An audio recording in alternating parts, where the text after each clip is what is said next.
we should shut off the recording and have them This more or less conference will now take be the quarters recorded. keep shifting. So basically, where this leads to is great participation in society, yes, in politics, the right to free speech, man is at the center, talking again about Mother Nature as opposed to the Creator. So we're talking about a lot of what has flowered, blossomed, I wouldn't necessarily say that, deteriorated, I would say, into our time through the Renaissance, the Enlightenment, and then into modernism, and against which Don Bosco, the popes, Father Cafasso, Father Burrell, the Marchesa Barolo, all of these faithful Catholics in his day were fighting. I have a lot more here, but that's sufficient for what we need to know about humanism and what it led to, because we want to get to Don Bosco's time. Okay, let's see. I just want to make sure I get this to move. Is it supposed to move? Is it going? Let's see. Okay, so I gave you a little bit of the culture of reality, but eventually through the Renaissance, which means the rebirth, which they found, and they translated anew a lot of the ancient Latin and Greek texts, and that's where they're building their system on. We come to the Enlightenment and neoclassicism. So the Enlightenment has basically two prongs to it: empiricism, which means everything I need facts. I need to touch, I need to see, I need to use my senses. And rationalism, which there are other philosophers who are saying, no, facts can lead you in the wrong direction sometimes because you can't trust everything that you see or you hear. We're going to just use our heads and we're going to reason through everything, remembering that man is at the center and God is getting shoved out of the picture more and more as we go. Late 1700s, this is full swing. Don Bosco is born and comes to a revolutionary society who again to shove out church. So in the American Revolution side, Jefferson was pretty much an atheist, but he had to give in to the other members of the founding fathers who wanted to see God into the Declaration of Independence and say that we have inalienable rights from God. So he gave it, and he did that. Thank God. We had men like Adams in there who were fighting for God. Romanticism comes as a rebuttal against the empiricism and the rationalism of the Enlightenment. Because the Romantics are saying, and these were a group of philosophers, artists, musicians, they all have their own in these different periods. These were saying, wait a minute, wait a minute, wait a minute. We're not all senses and mind. We're also heart. We have intangibles. And we have things that you can't explain love.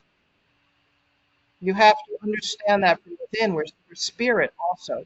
Whether that meant God or not, it was saying there's something more to us than just mind and senses. So they were kind of saying, no, we don't want all of this empiricism and rationalism. And then, of course, the beginnings of the Industrial Revolution. Italy was later than England and the United States, so it's really only in its beginning stages in Italy when Don Bosco was around, where we had already begun in the 1700s, and England as well. And then there was all sorts of political and social upheaval in his day. So I'm going to go through very quickly. This is an image of what would have been done as neoclassicism. It was very realistic painting in the sense of, copying what was there, like Michelangelo's creation story in the Sistine Chapel. But this event never happened.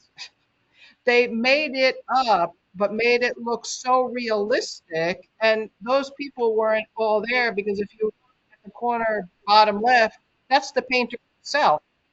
This didn't happen. He was not present at some function like this.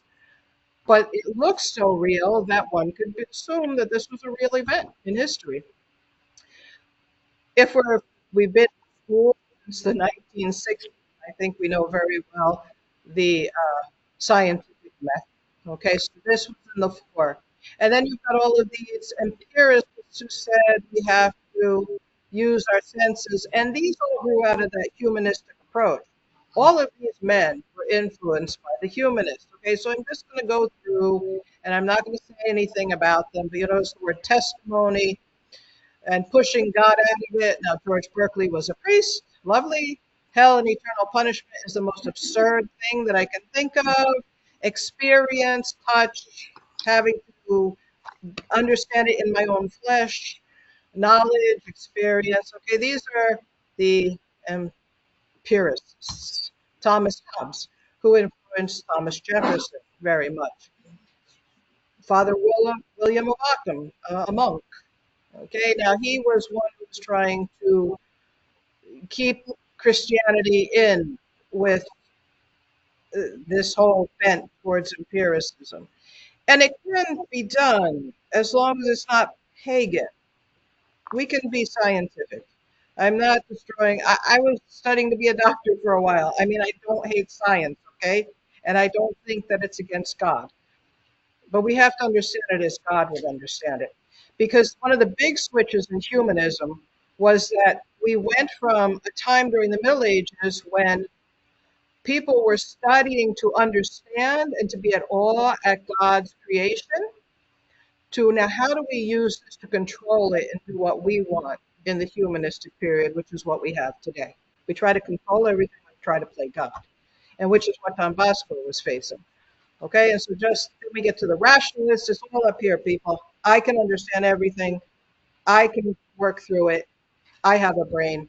It's what I think that really matters, and not so much the experiments. And interestingly, it's Isaac Newton who says this, who was a great scientist, right? Okay. And then there was this man who was a very good Catholic. He did some of the first experiments in anatomy. And then, of course, our friend Kant, who like throws open the door to modern philosophy. Okay, and so we keep going on, and then there, remember, we want to create our own society, right? So there's rebellion against the king, because the king has stopped valuing us as human beings. My personal dignity is being attacked, so now we have to revolt against the king. And of course, at this time, the Continental Congress is still on its knees praying to God in our country. How that will develop is another issue in our country, which is now pushing God out of it. Common sense. It's just common sense. Just think about it. We have a right to rebel because the king is not treating us well. Okay? And here we are. And you see the words coming through, liberty and happiness. I didn't highlight life, not that it doesn't matter, but these go back, the strains go back to humanism. And of course, we've got Ben Franklin. So we're talking a lot about personal freedom, me, myself, and I, independence. They're all there. And here are our five gentlemen, with, of course, Jefferson at the center, and Adams and Franklin really being the two who are really working with him. Sherman and Livingston were on that committee for the Declaration of Independence. And I just put this in there because I love this picture, because they painted this as they were signing the Treaty of Paris, but none of the British ambassadors showed up for the painting. Okay, French Revolution. The French took this to the extreme. They were murderous, barbaric. I mean, we were sometimes barbaric also, but these people just literally let all hell break loose in France. And it's interesting to note that this is 1789. The women got involved, which really didn't happen anywhere else. A little bit here, but not like this. And then they were just hanging people left and right or cutting their heads off. This new romanticism pictures all of this as suffering humanity. Looks what's going on, you know. Everybody's dying. People are being killed. on a raft. And all of these influences here were like Rousseau. And then you've got all these people who are writing about the human side and the soul, whether that means what we mean or not as soul.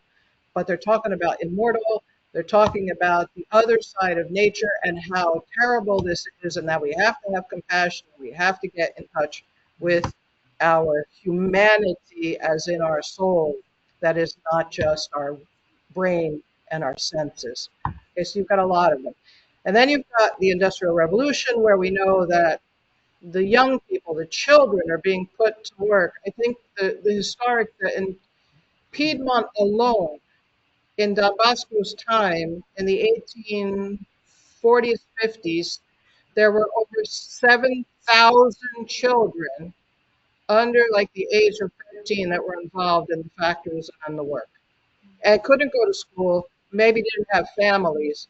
So we're talking a huge percentage, because Piedmont is just one little section of Italy. It is not Italy. Okay, so all of this comes into play, and then you start with all of the pollution and everything, and people being at the service of the factories, really, and the factory owners, and not being treated well. So you've got the two poles here. You've got people calling on one side for human dignity, human dignity, human indignity, and then other people who are gaining power who are saying, I make your life, and you live for my service. So this is not from Italy. This happens to be from here, from the United States. Okay, and so here we go. Interestingly enough, 1789, the French Revolution kicks off.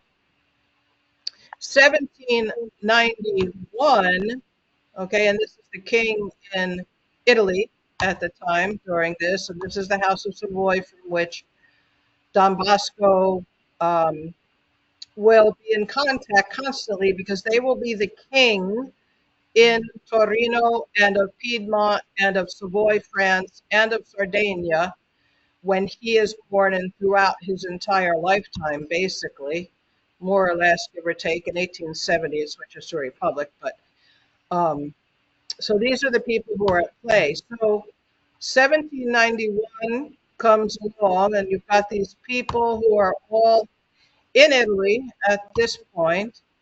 But in France, what's going on, which is affecting Italy very much, because Napoleon took all of Piedmont at one point and instituted all of this secularization.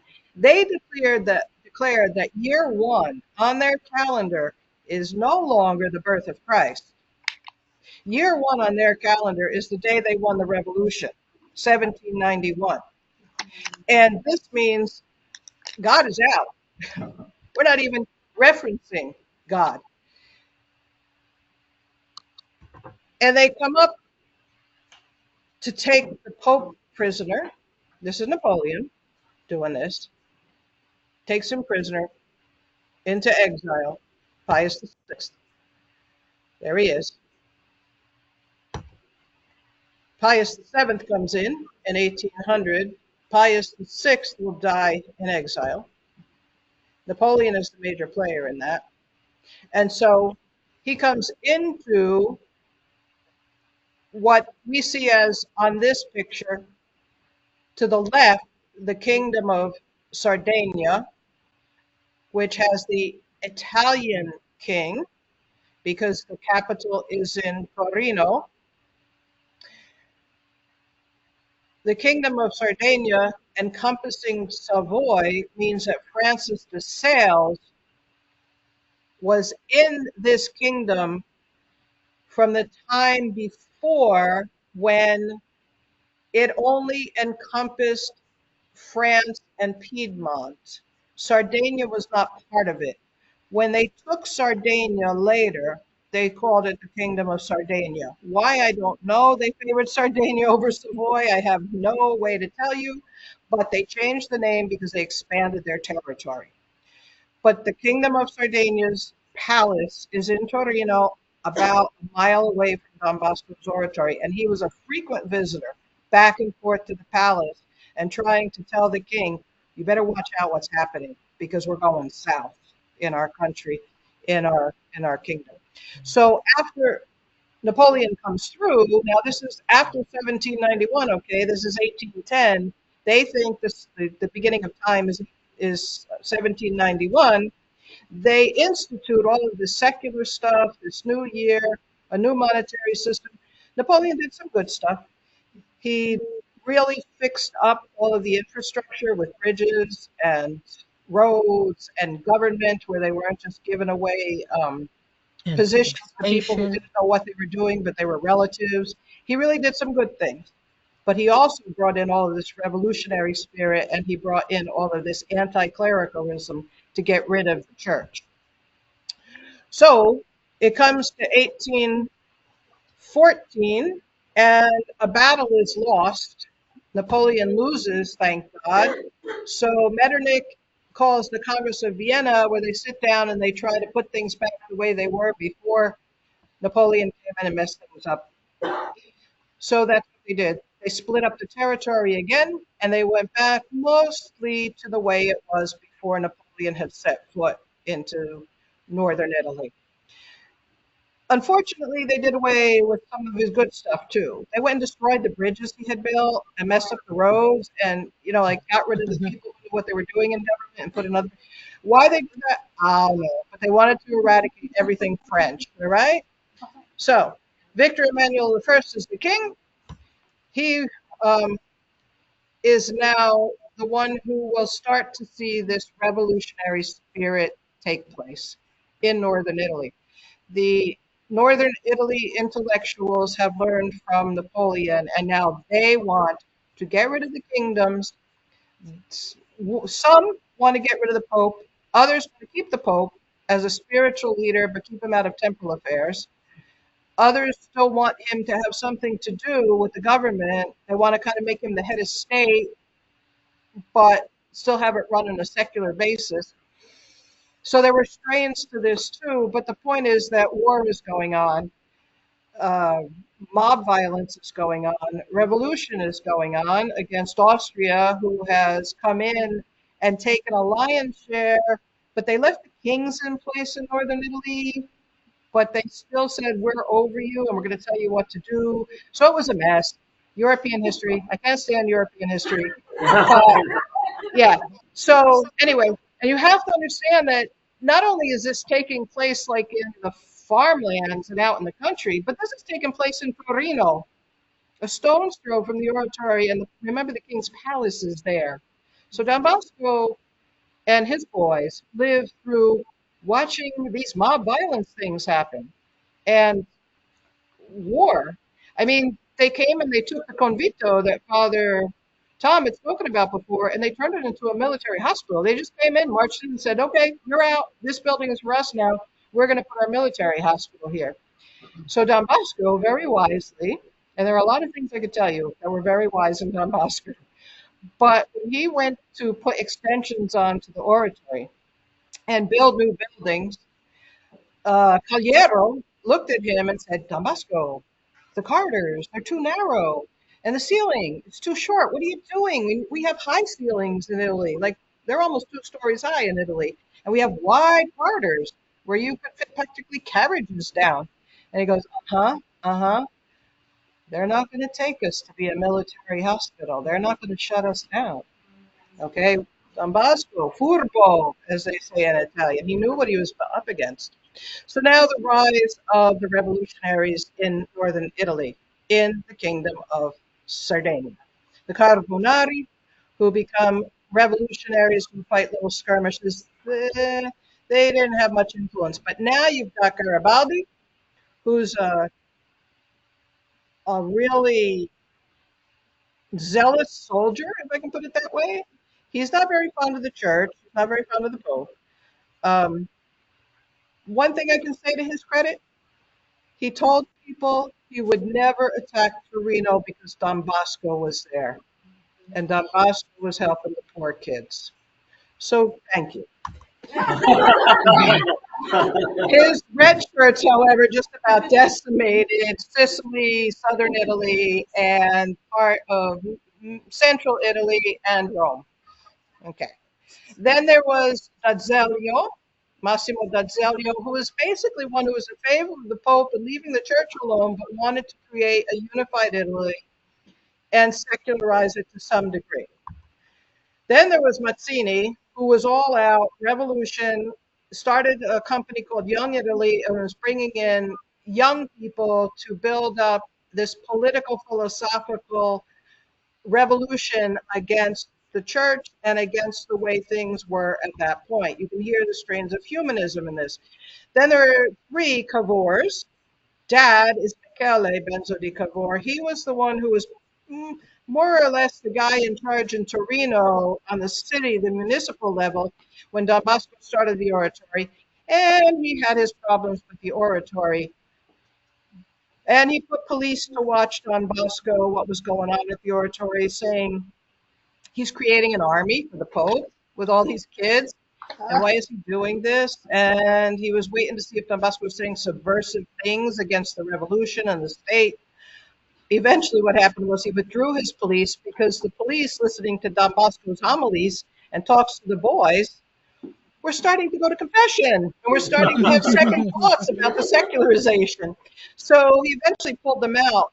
And also to his credit, although he really gave Don Bosco a hard time, at the end of his life, when he was dying, said, I want Don Bosco to hear my confession.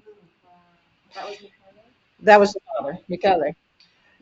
Gustavo and Camillo. Gustavo remained more on the side of the church and a politician who was really on the side of keeping the church and the morals and the values intact.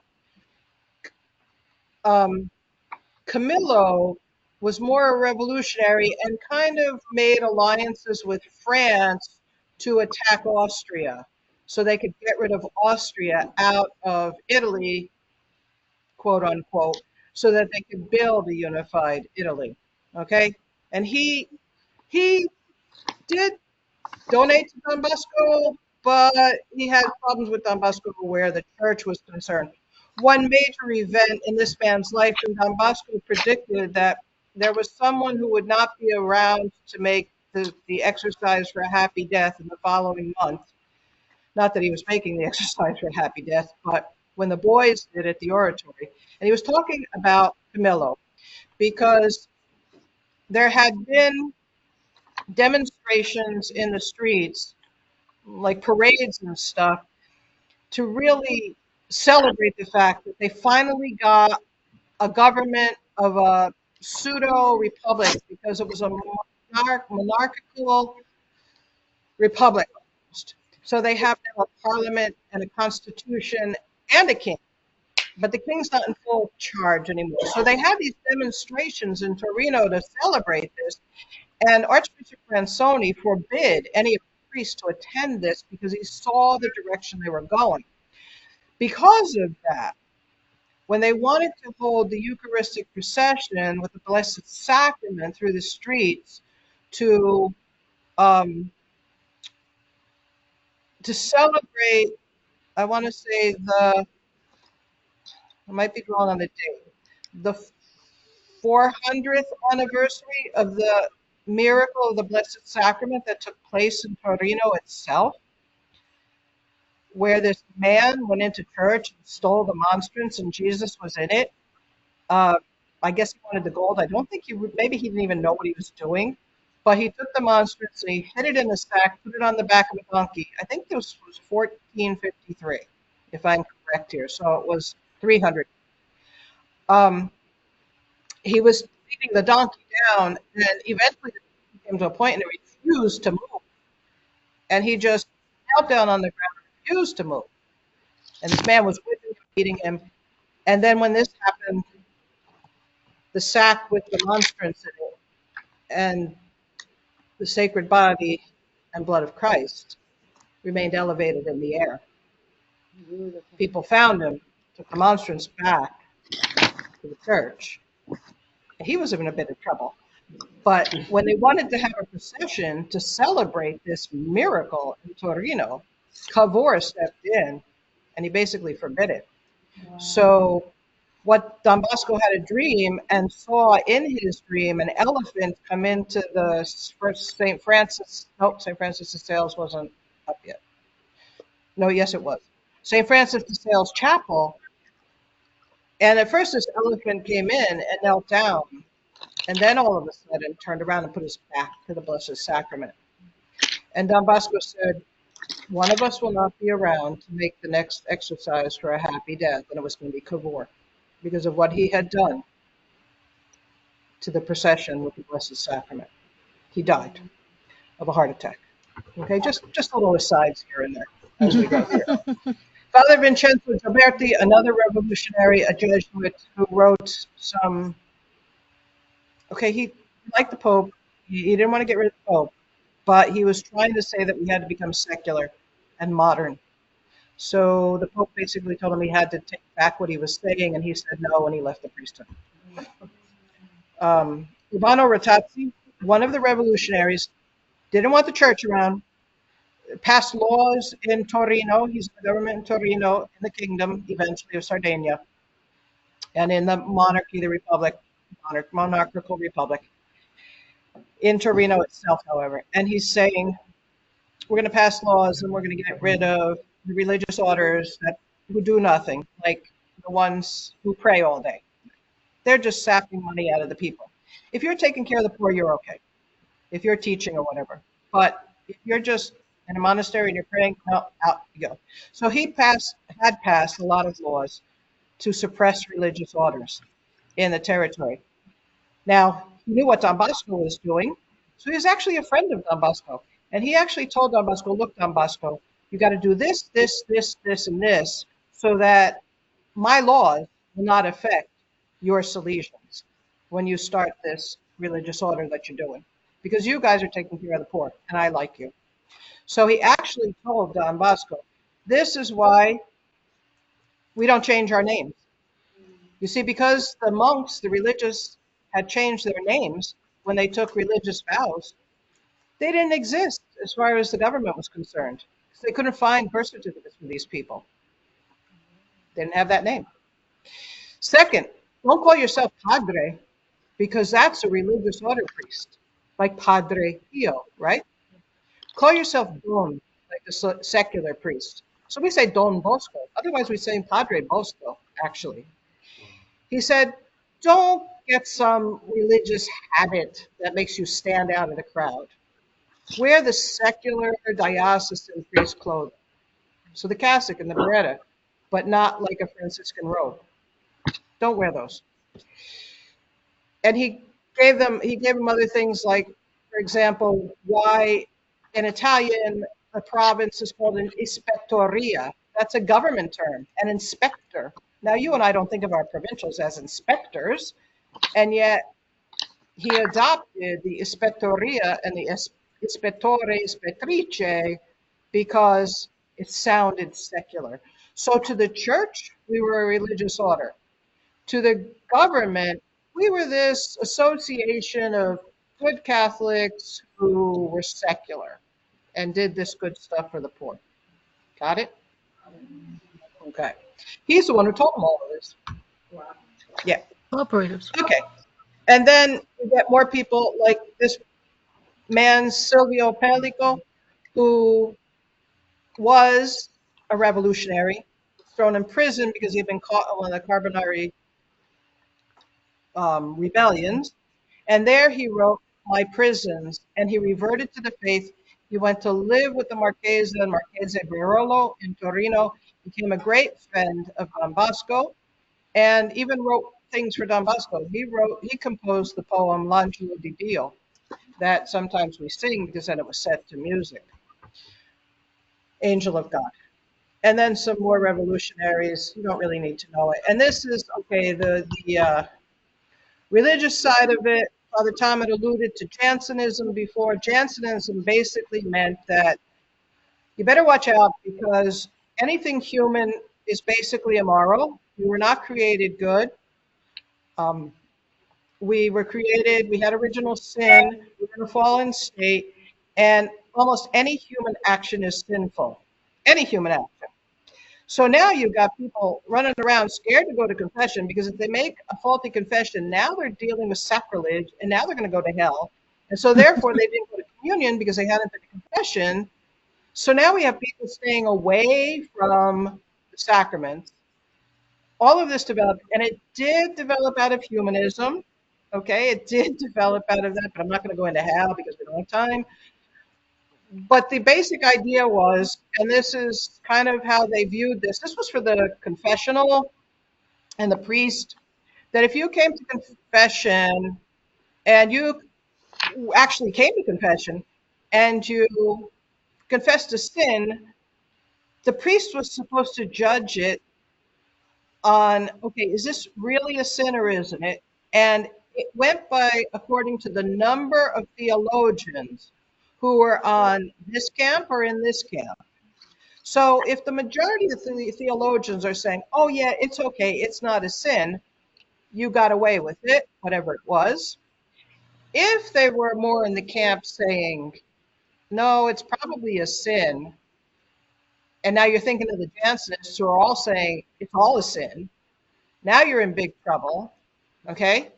The people in the middle road, the equiprobabilists, well, there's about a group that's evenly split. No, it's not a sin, it might be a sin, but if we have half and half, and this was St. Alphonsus de Liguori, this was Cafasso, this was Don Bosco, this was Burrell, all of these guys said, let's be on the more charitable side here and help people through confession and not make them think they're going to be condemned to hell every time they come here, or that they can just do whatever they want to do. Okay, so we're the equiprobabilists. The Jesuits are the probabilists, and it's probably not a sin. And the Jansenists were condemned by the church. The laxists would say nothing is a sin, were condemned by the church. And even the probabilists were, like, no, that's a little bit too strong. Okay, so this is the world Don Bosco is going in, and it's the world he's fighting. Trying to get the boys to go to confession regularly, trying to get the boys to go to Mass regularly and receive communion regularly. This was not a given. Today we've got the opposite, right? Today nobody commits sin, nobody has original sin. Everybody was born with an immaculate conception. It wasn't just Mary.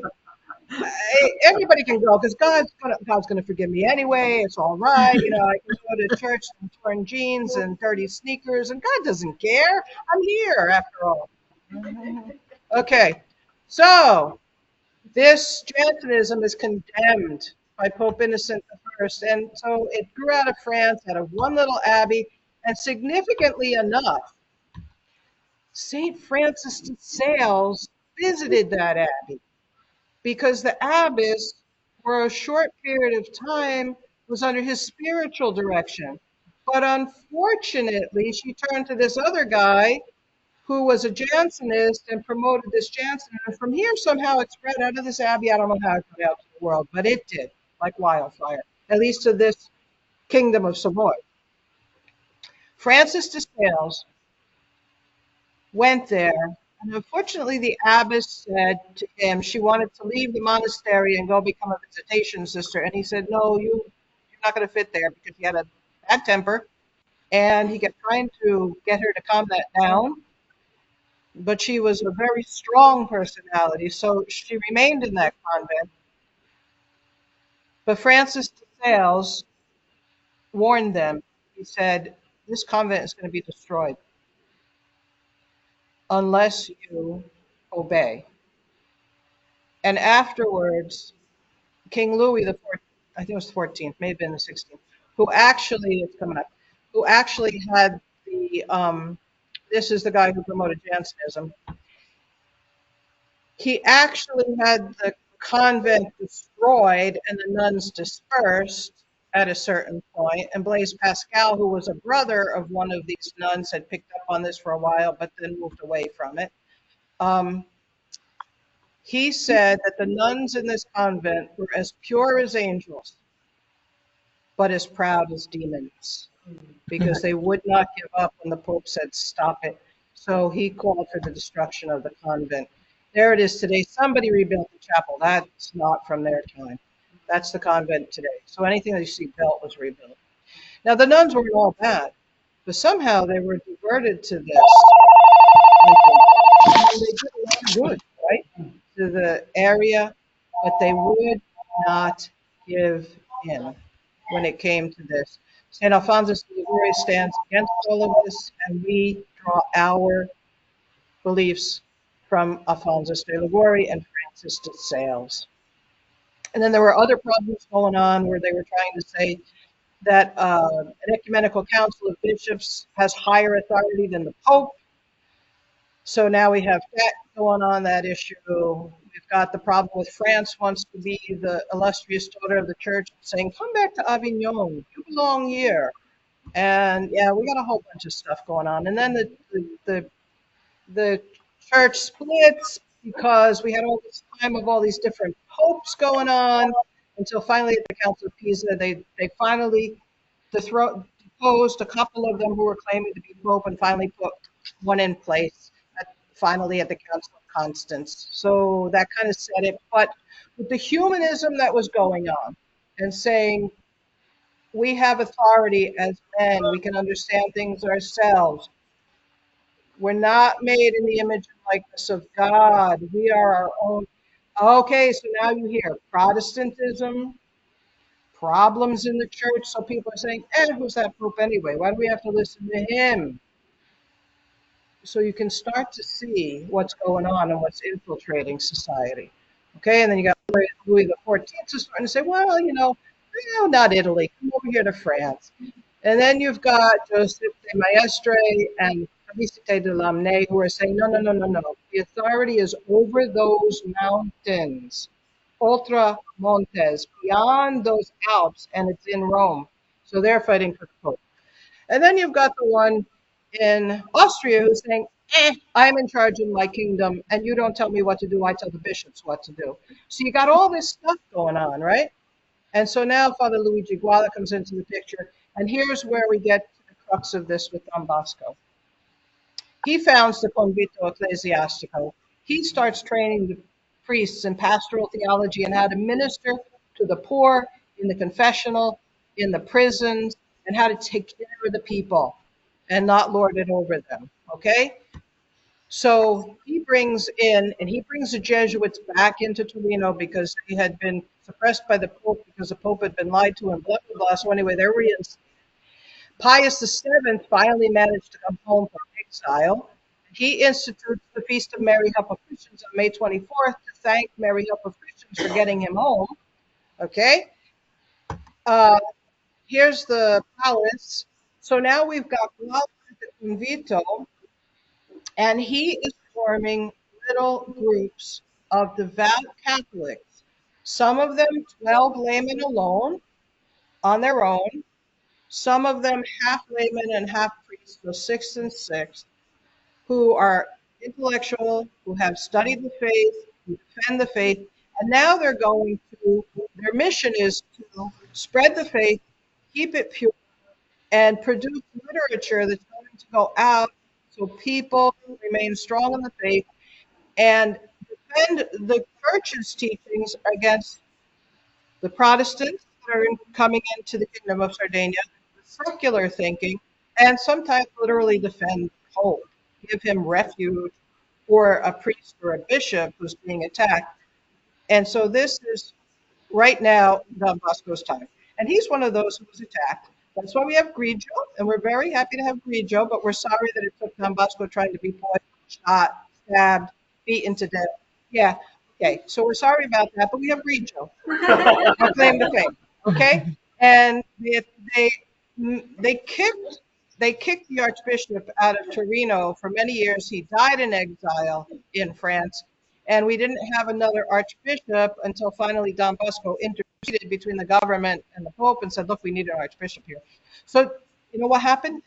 Don Bosco's oratory became the seminary because they closed the seminaries for the church, not just for him. And that was a fallacy that was going around. They said, oh, Don Bosco was making everybody Salesian. Oh, no, no, no, no. He gave a lot of vocations to the diocesan clergy and to other religious orders.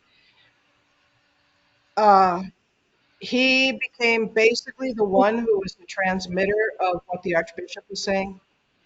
He became the link to get the messages out to the clergy in the Archdiocese of Torino. He basically became the Pope's right-hand man. And he was the one who was, yes, building an army for the Pope, but not to pick up weapons. The only weapon they picked up was the rosary and the Mass and knowledge of the faith. Archbishop Berlusconi, he was in France. He went into first self-imposed exile when they tried to kill him in Lyon, and then he was kicked out by Victor Emmanuel II and told never to come back into the kingdom. Okay, he died. He would die there in Lyon, and that's it. So there's much more I could say, but that will suffice. And I apologize to my two first-year novices who went through all of this already in Don Bosco place and much more. But it's where we are. And if there are any questions, now's the chance. Wow. I know we're probably running out of time because I can see the time is hidden on my One screen. thing that might be of interest when we go and we study Do you the, have the microphone on, Father? no, I have it on, Okay. that we, when we study about the foundation of the FMA, one name that floated across there was Father Guala. Uh, Father Guala was part of a group of priests who were organized mostly out of Genoa to bring the renewal of St. Alphonsus and St. Francis de Sales into the church. And it was an optimistic perspective on God's kingdom and pastoral and so forth, and prayer, personal prayer. And the real founder of that is Father Lantieri. Father Lantieri, as we know, was had his fingers in a lot of the church, especially in Piedmont and Genoa, and came to the convito and interacted with Don Bosco, and was one of the people who gave form to what Father Gallo and Father Cafasso were doing. There's a certain Father Pastorino, priest in Mornese, who had founded a sodality of the Immaculate Conception. His spiritual director was none other than Father Lantieri. So Mary saw to it at that point that Don Bosco and Mary Mazzarello would meet, and there was a commonality which was built in very deep in their hearts through the convito, through Father Lantieri, through Father Cafasso, through Father Guala. So it's, as they say, nothing happens by chance. And the other theologian in that was Father Frasinetti, who spoke of a lot in the chronicles of the FMA, because Father Pastorino was definitely teaching them, also from the teachings of Father Frasinetti, who was all part of this same time period, same group. Some predated a little bit, possibly. Question? Confusion? Problems? I have a question. Yes, Catherine. So the unification happens in 1861, right? Am I right? The unification happened in 1870, but was never really put into full place until Mussolini sat down with the Pope and made an accord. So within all that time, there's still all this unrest. There's all mess, yeah. I mean, Italy was united, but the Pope had no standing, if you will. So they finally sat down and made the agreement and carved out Vatican City, which is its own country in the middle of Rome. Yeah, this was the 1900s, like just before World War II. But so when you showed the French had come in and taken over the valley. Oh, that happened in, yeah, 1870. The French withdrew from defending the Vatican, and that's when Garibaldi entered into Rome and took Rome. And when they took Rome, they moved the capital down. The capital had been in Torino, and then I think 1861 they moved the capital to Florence, okay, which is interesting considering that's where humanism began, right? with the promise that it would go to Rome once they took Rome. So in 1870, they took Rome and the capital moved there of the United Italy under a king, still with a parliament, but it was a tenuous, like, kind of relationship there. And it was finally resolved when Mussolini, when he became dictator, and said, no more kings, out, and we're going to become a republic, an Italian republic. Anybody else? Where was the Pope in the, Oh, all over? no, he was in Rome. In Uh, Rome. yes, because Catherine of Siena told the Pope, whoever he was in Avignon, be a man and go back to Rome where you belong. And so he obeyed. Okay. He listened. Took a while. Okay. Yeah. Very interesting. Anybody else? Anybody out in Salesian land? Salesian virtual land? Yes, there's something here. Yeah, I can. Anna, Anna Rahman, do you mind if I read your note? No, not at all. Nod your Go head. ahead. Okay. Thank you. Go ahead. As a Thank you. theology teacher at high school run by Salesians and a Salesian cooperator myself, Okay, never mind. I find myself trying to convince my students to participate in the sacrament of reconciliation and to attend Mass. At times it seems like we are begging, but it's because the youth at first show no interest, and like Don Bosco, we show them how life-changing it is. I wonder how Don Bosco would teach in today's society. Oh, small question. Okay. Um, the key to the preventive system is relationship. Don Bosco always told his young men, his young Salesians, and by the way, they were teenagers, eh? They were 17, 18, 19 years old when they started teaching at the oratory, the high school students. They were contemporaries in many cases. Michael Rua taught Dominic Sabio. They were about 3 years apart in age. He always said, do you want the young people to love you, not for the sake of bringing them to you, but to bring them to Christ, to bring them to the sacraments, to bring them to the faith? Be among them. Be on the playground with them. Join in their groups. Get to know them on a personal level. Go to the pump, because for the pump, Don Bosco was a literal pump of water where the boys could make their day-old bread, which was hard and stale because Don Bosco had it donated to bakeries until they started making their own. And they would actually pour water on it to soften it up. That was their breakfast. And he would say, go to the pump. Be with the boys. Then when they start to love you, they will start to love what you love and love what they love.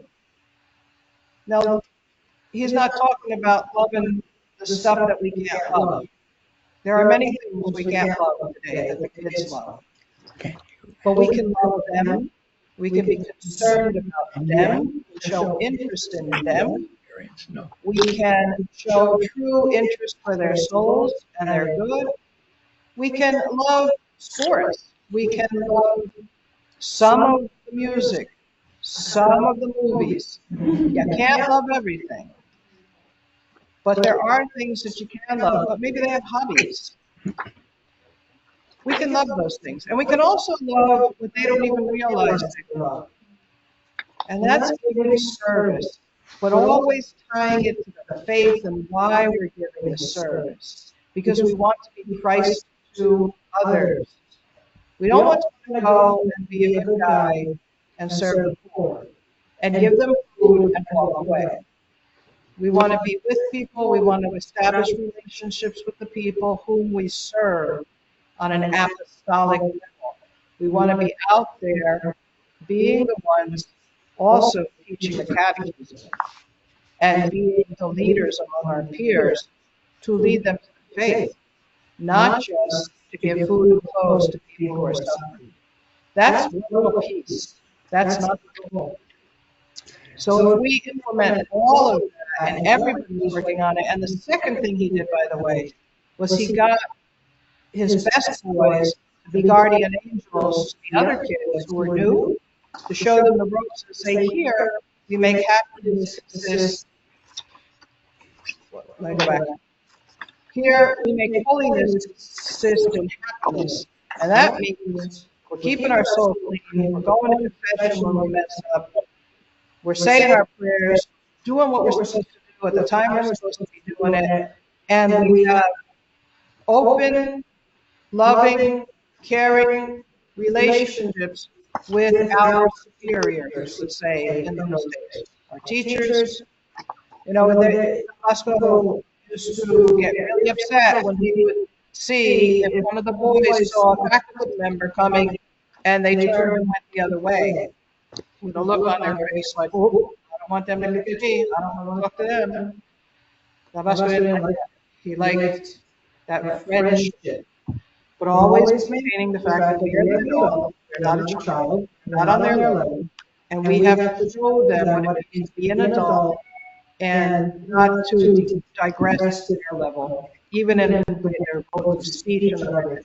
No, we have to show them professional level, but not becoming professionals, but being apostles, disciples and apostles. We might be able to talk about that during lunch, and certainly during Mass. First reading, strangely enough, is just about this. So we'll delve into that a little bit later. We will give a little report to those who are virtual of what our discussions have brought up. But thank you very much, Anna, for that question. It's something that is very important for us to delve into. And Anna, if you want to have any other comment, please put them in the chat. We're going to go say Mass now. We're going to celebrate Mass.